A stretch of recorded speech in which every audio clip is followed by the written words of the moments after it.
Hey, welcome back to Atreyu News. Trouble in paradise. Look what is gaining ground as a result of Sweden's immigrant problems. Sweden's far-right party is gaining ground due to the increasing number of social issues with incoming migrants.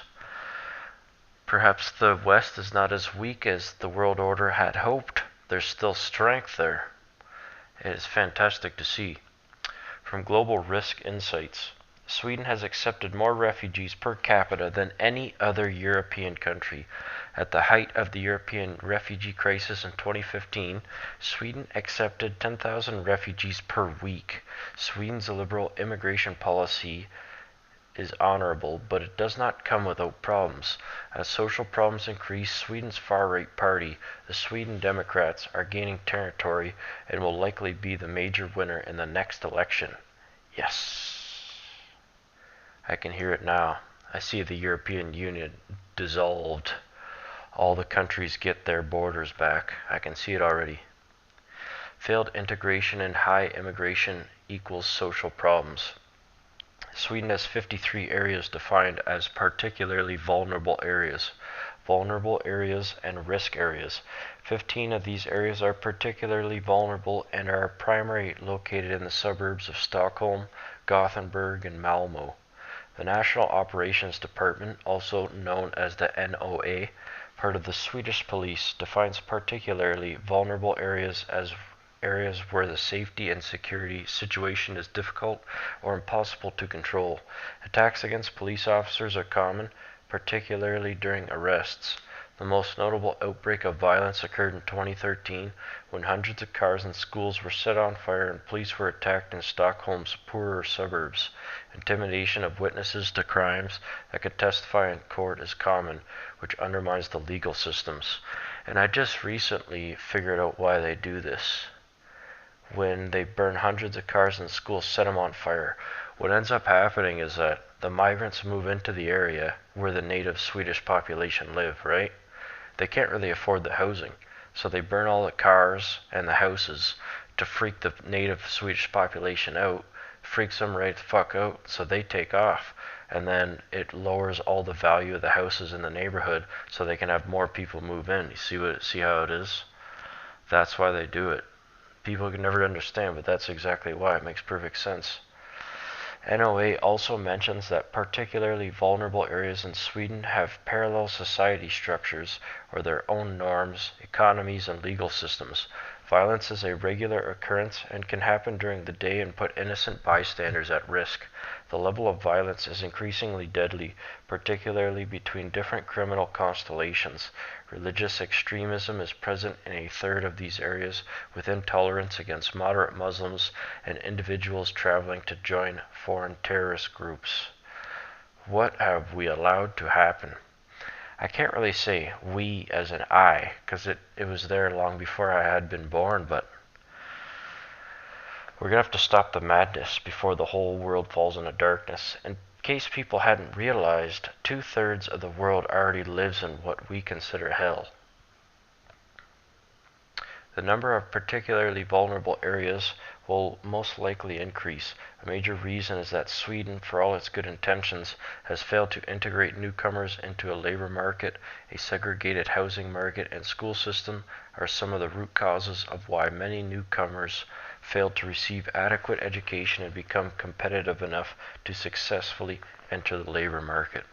Well, this whole European borderless society experiment has failed, and everybody knows it except for the MSM.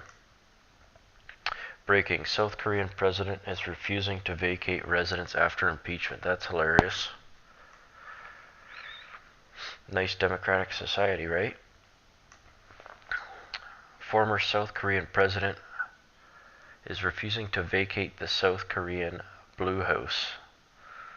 White House, Blue House, I guess. Residence of the president following her impeachment.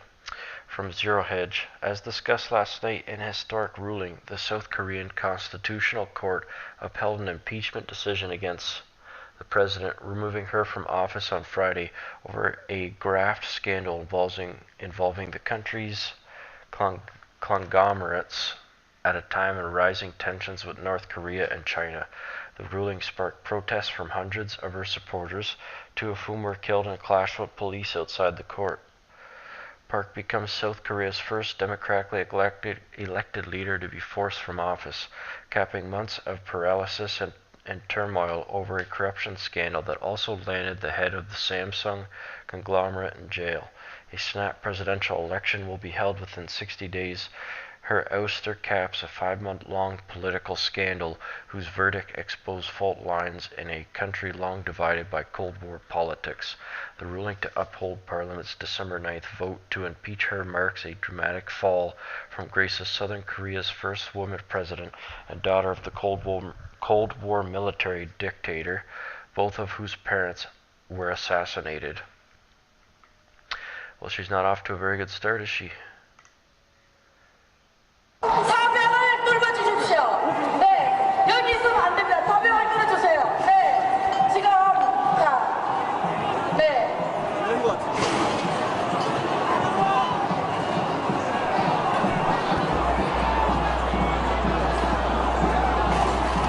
왜 이래?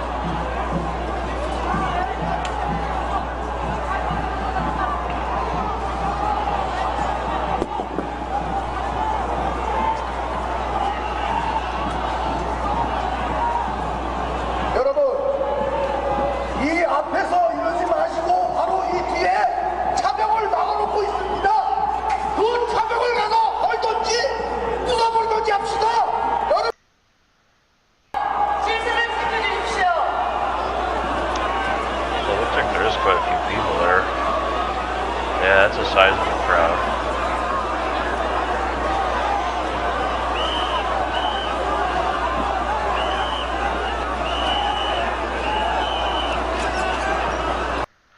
I suppose if I was North Korea and I didn't cause this, because I mean, who knows, North Korea could have actually caused what happened in South Korea with that.